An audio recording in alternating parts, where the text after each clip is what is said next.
Good Lord, what a fiasco. Wow. Oh, hey, Canadian Tech Prep, where have you been? We've been anxiously awaiting your return. First of all, it's too hot. I mean, risky. Setting the precedent, buddy. I'll just keep this on just in case. You know. Well, where have I been? I have been in the Rockies, and I had a goal of making a whole bunch of content, but it was our allotment of vacation time, and it was a chance to take the wife hiking, which we did.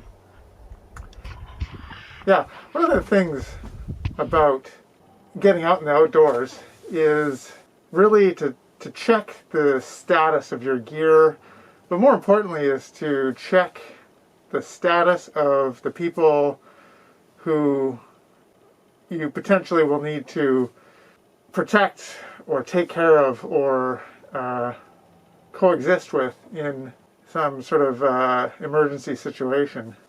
Hiking is a great way to do that, and in my opinion, the best test for your relationship, for your kids, for your family, is to do a peak climb, a significant peak climb, the highest peak in your area. Because what that means is, well, first of all, it brings us back to our rudimentary human evolution, where we needed to be able to cross mountain ranges as a unit, family unit, or as a tribe. But secondarily, it allows you to just make sure that your gear is up to snuff, that you can do it, that you've got the temperament, and so that's what we did. I'm going to cover just some basic stuff here, but what I want to cover are a couple of things that were key that I recommend. I mean, you can go through YouTube and find millions of suggestions and videos on gear, but these are the critical things that I would suggest taking. And there's a couple of other things here. I brought a bunch of tech. I got a drone, I got ham radio, I got scopes, I got night vision, I got all the stuff, and it ended up being anything with a battery was a liability. Drones, can't fly them in parks in Canada, the area we were in Banff. I was hoping to get some great drone footage, but I had to stick with the Insta360 material, B-roll footage, and the Lumix G7, which I'm filming on now. It's a lot of camera work, and it's a vacation, so... But again, anything with a battery became a liability, and I actually had to spend some money and set up a proper charging station in the vehicle that allowed us to charge all of our batteries while we were driving to and from short routes. I did bring a solar panel, but you know, with the trees and the cloud cover and the just sheer number of doodads that needed charging, I eventually put it away.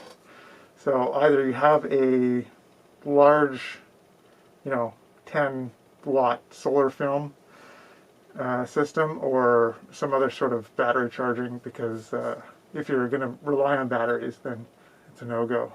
So let me go over the gear. First things first, the tarp. 8x10 tarp. The tarp, in my opinion, is probably, people use a poncho, lean-to, but, when you have a group setting or you need to take care of a a livable area, you need a tarp. This is an 8 by 10 foot, I believe. What I've done here is I've reinforced each corner with a piece of webbing. That was actually another thing that I've kind of disassembled and put away. Oh, maybe I'll pull it out. But is a sewing kit. So is that in focus? I can't see. So that's just a strip of webbing, because the grommets with the system that I'm going to show you just won't hold. So you want to get something, but this is cheap, you know, hardware store tarp. I have two, well, one brown one, and the rest are a couple of blue ones and a military camouflage tarp. The brown's good because it gives you shade. I don't like the blue. Okay. The next thing is rope. Climbing rope. This is single line. I believe that's 60 feet. I believe that's 100 feet. And then for carabiners with loops. 1, 2, 3, and there's a fourth one. And so what you want to do is, you know, there's a million ways to set up a tarp. In fact, I can actually just I'll draw you a sketch because it'll make more sense. But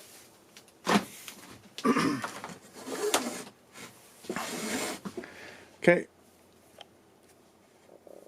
this is how I set it up. You can, you know, I'm sure somebody will come back with comments about the sanctity and the safety of my knots, but I don't care.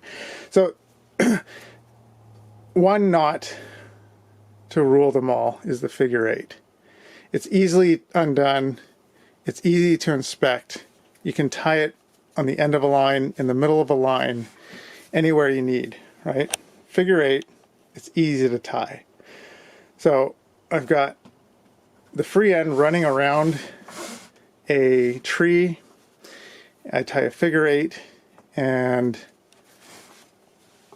loop this in a single knot on one end. I do the same on the other end. Okay, so you're going to have 2 lines using the rope, and you're going to, with the length of line that I've got, I can actually stretch it between either 2 very distant trees or a pole, my carbon fiber hand pole. But this will work for really any campsite with trees. You can make it work with vehicles as well, but you know, where we are, there's lots of trees. Okay, so you've got a loop and the free end running through it. So once you've tied the other end, you come back, you untie it, and you cinch this end off. This is terrible camera work, and I apologize. But really what I want to show you are the Prusiks. Okay, because somebody asked me, I actually, you know, obviously I had the sweetest tarp set up, and it rained pretty hard the first couple of nights. And a couple of people came up to me and asked me, oh, what are you using? Where did you get that tarp set up? And so I just said, oh, well, this is just Prusik knots with 4 carabiners, right? 4 loops. This one's just tied with a, what was that, an overhand? I'm sure somebody will tell me what type of incorrect knot I've tied. Right? But this is just a length of gold line, and it's thinner than the diameter of this line. Right? So we're going to just throw this over, and we take the knot and the carabiner, right, the jam stuff, and we're going to pass it through twice. Pass it through itself twice, and dress the knot. Right, that is a prusik. It's very simple. Tension one way, and take the slack off, and you can slide it in both directions. Right, this is a climbing knot, but it is so useful. I've talked about it before. I recommend it for any application. Right, okay. So I've set up this blue line in between two trees. I've set up the other blue line in between two other trees. And in between those, I've got the tarp, and I've got 4 of these with a carabiner. You know, they don't have to be this big, but this is all I had. And I clip it in to the 4 corners of the tarp, right? And what that did is it gives you really a clean tarp setup with no poles, no obstructions. You can walk in and out of the campsite over the picnic table without any obstruction, and nobody trips over anything. You keep the lines high enough in the tree that you don't have to worry about it.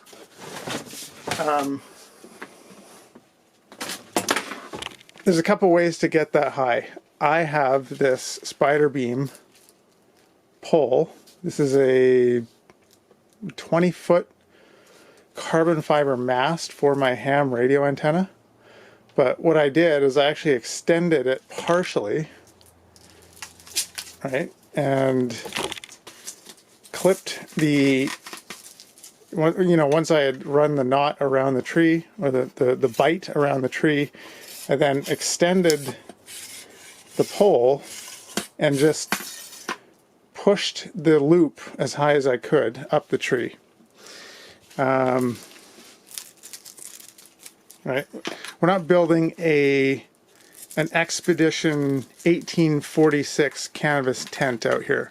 We are setting up a tarp anywhere, right, that needs to be set up. Endless possibilities. 2 lengths of line, 4 prusiks, 1 tarp. I had 2. I had another tarp set up over the tent because the rain was actually so hard that when it hit the tent fly, it, you know, and you got to make sure your tent fly is pegged out tight, right? That's the only way it's going to work. I see a lot of tents set up and they kind of just put the fly over top the tent.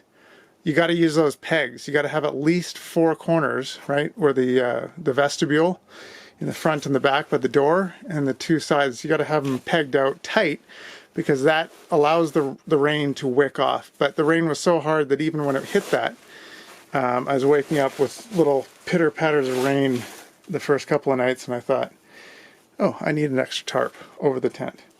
Okay, the next thing are cutting tools, and a lot of people on the site had tools, but SOG hatchet. Okay, I've got another SOG hatchet, you know, like with the breaching end. I prefer this every day. It's got the hammer. It's lightweight.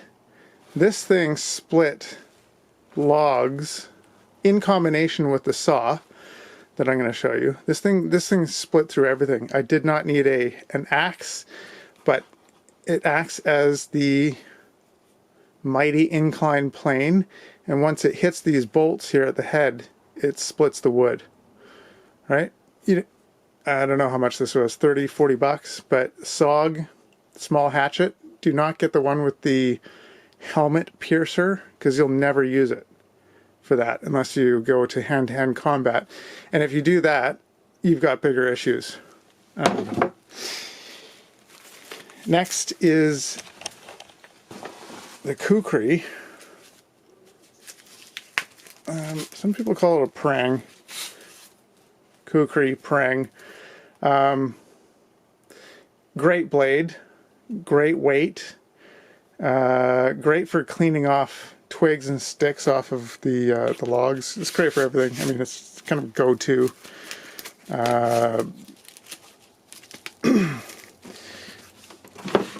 And I put this in my kit, but I didn't actually bring it this time. But this is a SOG bush knife with a blade on the top. It's pretty much brand new, and I haven't used it because everyone loves their knives, but how often are you using a knife that big?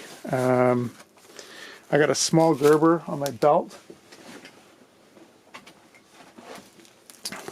Right, this came with the multi-tool. Just a small Gerber knife. I use this for everything from eating steak to, you know, whittling wood. Okay. Next is the Gomboy Silky. I don't know how long that is, 12 inches, foot long. So in the video, you'll see that there is a mallet, and a mallet is key. We had a guy at one of the sites next to us, this older guy, who had brought a maul wedge and a hatchet, and he was just, whenever he needed to cut wood, it was tink, tink, tink, tink, tink, metal on metal. And it started giving me a headache. So when I get to a site, I make a mallet. And the way you make the mallet properly is you take the saw, you score a full chunk of a log of a tree. You don't get a partial section of split wood, you got to get the whole tree. And you find where there is a knot running perpendicular to the core of the log, right? So if there's a branch sticking through the tree, that's where the knot is. You score it using the saw so that you got a handle, and then you use the hatchet and just whack away until you've got something that you can handle, and then that knot actually acts as the head of the hammer. So when you're hitting the back of your mallet, it's not going to split. It's a very effective, very fast way of splitting wood.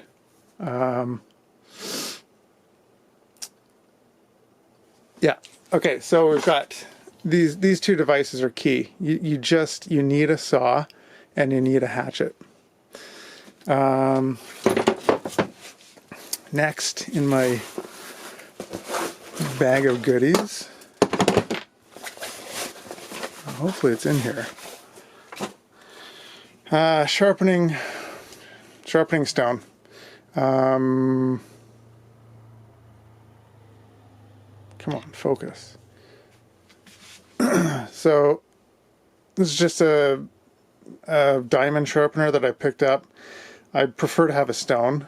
If you're some sort of pretentious professional homeowner, you can have an ancient method. I've been carving since I was 5 years old. I've used stones, I've used diamond sharpeners, I've used other material, but the point is you need to have an instrument to sharpen. Right. Next is a trenching tool. So I've got two. I've got an actual military. Actually, it's not military. It's a SOG replica of a U.S. military trenching tool. This one I got years and years and years ago, but it's actually two pieces. I put a piece of rope to fit between them, but it just screws together. It doesn't do the snazzy thing, but it's got the same function on the working end. It's got a pick and a shovel, and you just tighten this. And because it's so small, it fits in this pouch, but it's way lighter, and I use this thing all the time. So we had a bunch of rain. It started pouring. The campsite got flooded around the fire, and I just I dug a trench around the tent and away from the campfire, and it drained the entire site. You know, playing around with the fire, you can move stuff. Invaluable. So get yourself one of these. You don't need the big one, but these are hard to find, the actual, these micro saws. This is another knife I have, but I actually don't use it. It's for, like, you know, shanking a bear, but it's just such a short blade, and it's got the molly stuff, but I don't use that at all. And then obviously the venerable multi-tool. This is the Gerber suspension tool. Gerber is good. I like the spring action. Leatherman is probably sturdier, but you know, work with what you got.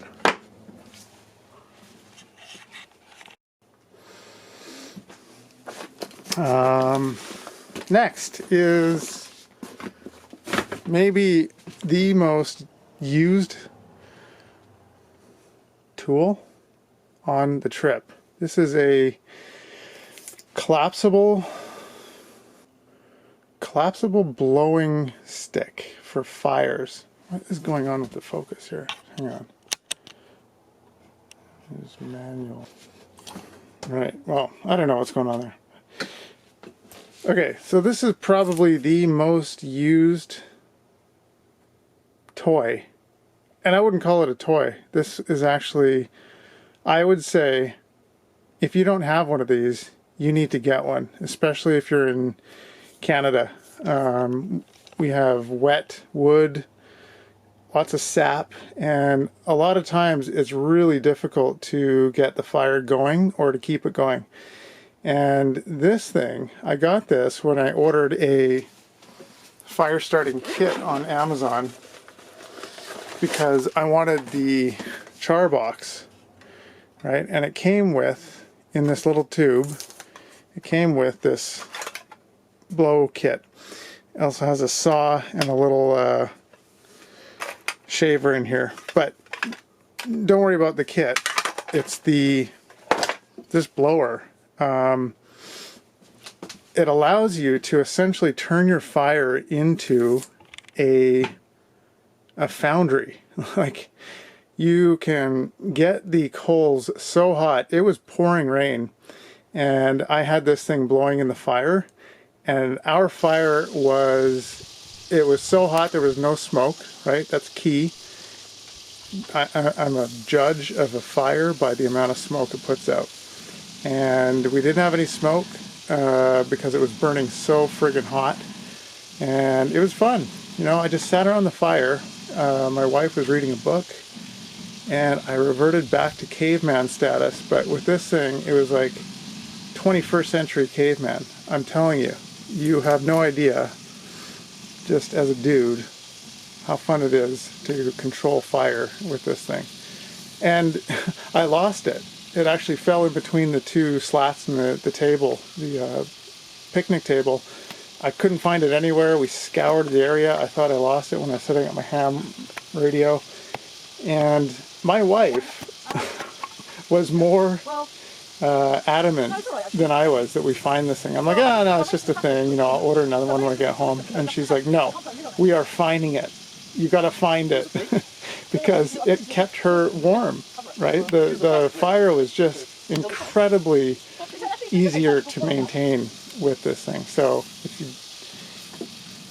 if you've got an extra $5 kicking around or whatever it is, buy one. It's just such a simple idea, but keeps your head out of the smoke, keeps your face away from the heat, and it's just, I can't go on enough about how great this thing is. And the next thing is the first aid kit. I'm not going to go through it. You've all seen a first aid kit. Well, maybe I will. But essentially it's wet wipes. Oh, there it is. Okay. So the repair kit that I've got here is electrical tape, high tensile salmon fishing line for thread with some big needles in this tube. I've got a scalpel, and I've got a length of webbing, 1-inch webbing, and this is critical. I would say the webbing and the sewing kit, I mean, you're able to attach stuff, you're able to repair stuff, you're able to get tarps repaired. It took me about 15 or 20 minutes to sew the corner reinforcements, and then I had to totally skookum tarp. Energy bars, those were key. At the end of the hike, I had a couple energy bars in the first aid kit. This was not the kit that I carried. Soap box for public showers. But the most important, well, the most important stuff was Band-Aids and then tape. I cut myself here, cutting something. You put a Band-Aid on this section, especially if you're sweating and you get rained on, it just comes off. There's just no point. Well, pretty much anywhere. You get some tape, right? Some proper tape, and you wrap yourself around your entire wrist, over the bandage, and through here around your thumb. It'll keep it on. I actually had a problem taking it off, but tape and that kind of stuff. Okay, on to the video. Oh, sorry. Honorable mention, a single knee pad for your dominant knee, or whichever knee you're taking as you're chopping wood, as you're putting the tent up, as you're dealing with stuff. Protect your knee. It'll keep your knee dry, especially if you get one like this with the actual plastic guard. Keeps your knees dry, or your knee, and it makes everything that you have to do while camping so much easier. Obviously a Tilly hat. I mean, I've got 5 or 6. Green, I think, is pretty neutral. You can wear it in town and people won't think you're a total lunatic, unlike the myriad of other actual camouflage patterns I've got. So wide brim hat. So here we'll just go over what happens when my wife leaves me to the campsite by myself.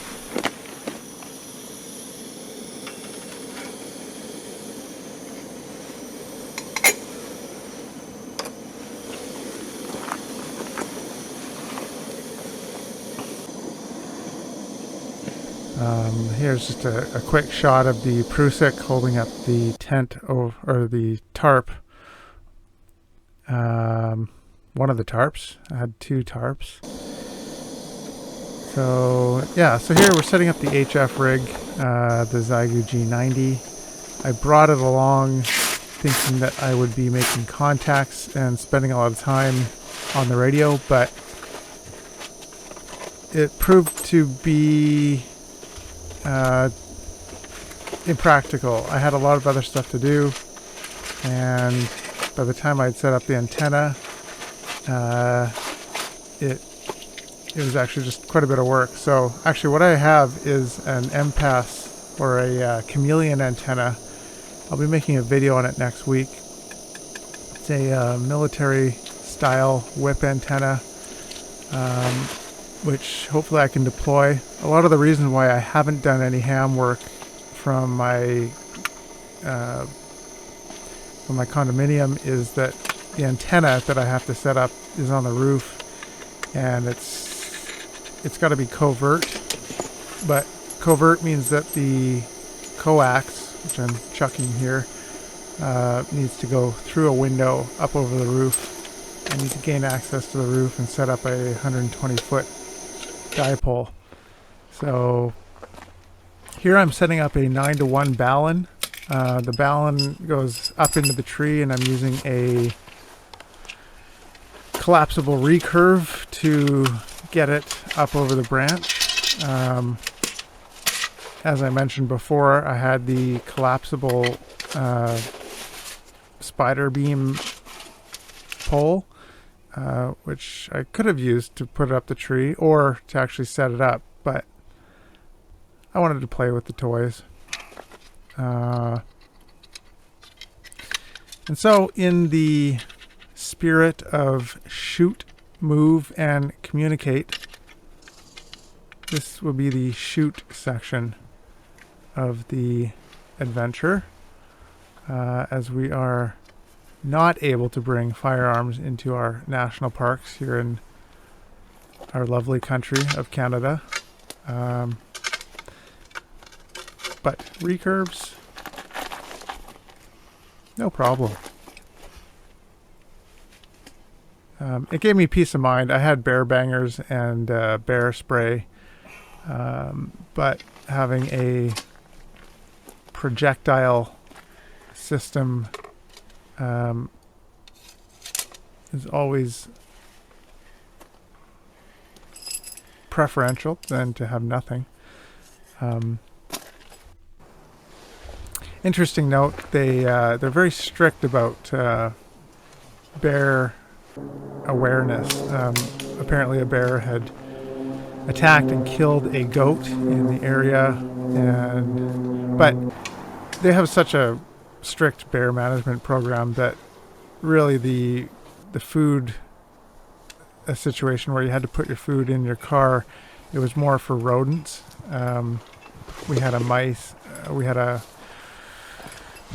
in the car, lots of chipmunks, birds. I saw a fox. There were a number of other animals, so it wasn't really for the bears, but everybody was scared out of their wits. So here you can see I've set up the faceplate and I've set up the antenna. I pegged it out, which you didn't see. And here I've just set the ground cable.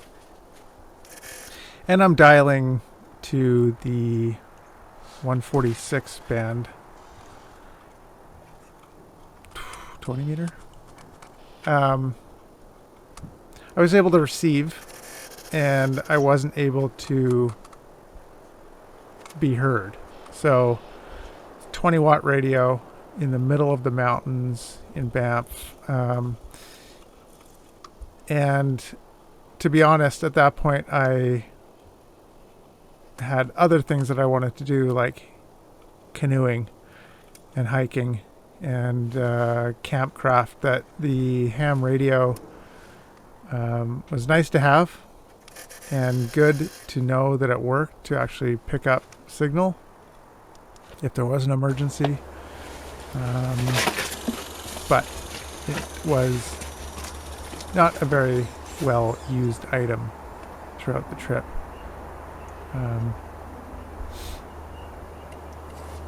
Victor Alpha 7, Sierra Papa Victor, QSO. So I was picking up, I believe that was Idaho, Montana area.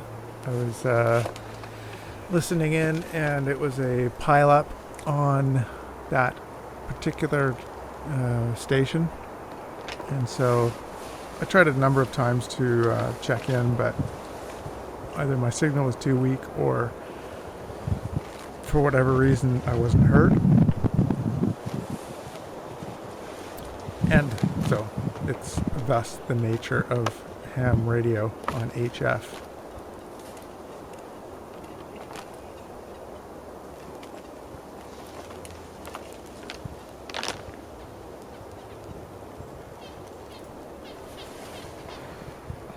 Right, and so another integral piece of kit is the Ally portaging canoe. This canoe was given to me by a good friend some years ago, and it actually comes with a external frame backpack and is portageable, collapsible. So it goes together like one of these old school tents with a durable rubberized plastic. There's a foam core or a sole that goes in, and then the ribs and battens all clip in and are hammered in using a mallet, a rubber mallet. So it takes about maybe half an hour to 40 minutes to set up properly. Although I screwed up a bit here. You can see I've had to take it apart and put it back together because I had the sequence incorrect. But the nice thing about this is that we can fit it in our small car and not have to strap anything to the roof, and we can take it with us wherever we go.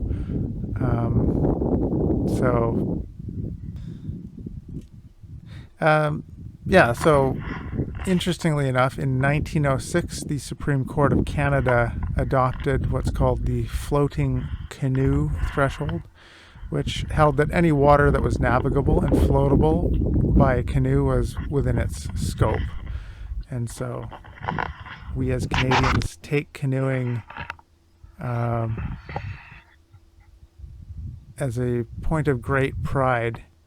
And I'm actually a canoeing instructor through the Air Cadets. So I'll be putting together the hike video and posting that as soon as I can. But until next time, maintain those perimeters, wherever they may be.